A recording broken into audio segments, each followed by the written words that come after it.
కానీ మాది secular party. మేమందరం హిందూ, ముస్లిం, సిక్, ఇసాయి అందరూ మంచిగా ఉంటేనే మన ప్రాంతం మంచిగా ఉంటుంది, మన ప్రాంతం అభివృద్ధి చెందుతుందని చెప్పి మేము సెక్యులర్ పార్టీ. నువ్వు కేవలం నువ్వు చెప్పేది అది, చేసేదంతా వేరే. కేవలం నీకు ఎన్నికలు వచ్చినట్టునే హిందుత్వం మతేస్తుంది. మరి ఎలా ఖచ్చితంగా రేపు రాబోయే రోజులలో పాయల్ శంకర్ది, ఇటు రేవంత్ రెడ్డిది, ఇద్దరి మీద, రెండు ప్రభుత్వాల మీద, ఇద్దరు నాయకుల మీద రేవంత్ రెడ్డి చెప్పలేని ఆమెను ఇచ్చిండు. ప్రజలందరినీ మేము ముసుంటేనే చెప్పేస్తారు, మేము తప్పిపోయాక అమ్మ 4,000 పెన్షన్ ఇచ్చిందా అంటే 4,000 కాదు కొడుకా, మాకు 500కే గ్యాస్ ఇస్తున్నాడు, మాకు కళ్యాణ లక్ష్మి తులం బంగారం పెడుతున్నాడు, మా లక్ష్మి పేరుతో మాకు 2,500 రూపాయలు ప్రతి మహిళకి ఇస్తున్నాడు, అట్లా మా పిల్లలు చదువుకున్న స్కూటీ కొనిస్తున్నాడు, చదువుకొని ఉద్యోగం వచ్చేదాకా 10వ తరగతి ఉంటే 25,000, ఇంటర్మీడియట్ పాస్ అయి ఉంటే 50,000, అట్లనే డిగ్రీ పాస్ అయితే 75,000, పీజీ చేస్తే 1,00,000, అట్లనే మరి నిరుద్యోగ వృత్తి కూడా 4,000 అన్నాడు. ఇక పెన్షన్ అయితే నేతన్నలు, గీతన్నలు అన్నీ ఉన్నాయి. ఈయన 420 హామీలు ఇచ్చి తుంగల దొక్కేసిండు రేవంత్ రెడ్డి, గద్దెనెక్కిండు. మళ్ళా ఇప్పుడు అబద్ధం ఆడుతుంది. మళ్ళా మొన్న ఆదిలాబాద్కి వచ్చినప్పుడు ఆదిలాబాద్ ఉమ్మడి జిల్లాల నాయకులందరూ మాట్లాడుండి నాకు ఆదిలాబాద్లోనే యూనివర్సిటీ ఇచ్చేది అని చెప్పిండు.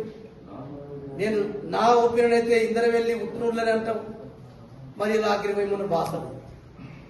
మరి ఇట్లా ఇంకా కూడా ఒక్కసారి వచ్చినప్పుడు ఒక మాట చెప్పి ఆదిలాబాద్లోనే బహిరంగ సభలో రెండో మాట బాసలకు పోయింది యూనివర్సిటీ అని చెప్తాను. ఇక ఇంజనీరింగ్ కాలేజ్ ఇక్కడ మంజూరు చేసుకొని పెట్టినాం. ఆ ఇంజనీరింగ్ కాలేజ్ గురించి రేవంత్ రెడ్డి ముఖ్యమంత్రి వస్తే మాట్లాడు. అగ్రికల్చర్ బిఎస్సి కాలేజీకి 50 ఎకరాలు ఇచ్చినాం. మరి ఇంకా 40 ఎకరాలు ఉన్నది.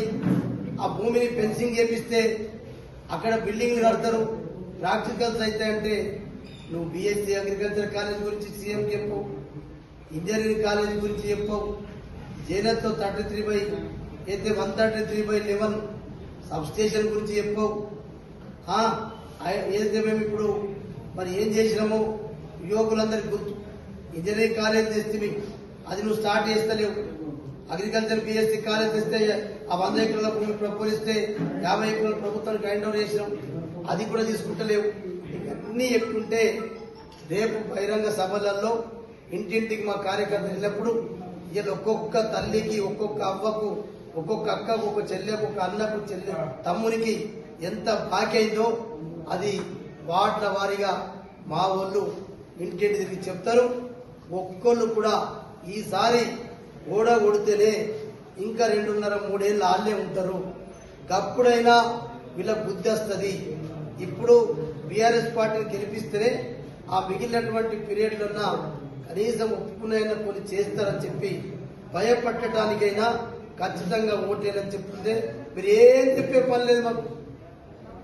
మేమే ఇక తప్పు చేసుకున్నాం, కేసీఆర్ని ఓడగొట్టుకుని తప్పు చేసుకున్నాం. మా దరిద్రం ఏమంటారు మా చేతితోటి మేమే గుడ్డలతోటి మా చేతి తరుపుకున్నాం అనే పరిస్థితిలో ప్రజలు చెప్తున్నారు. ఇది పక్క జరుగుతుంది. మున్సిపాలిటీ బీఆర్ఎస్ జెండా ఖాయం పక్క.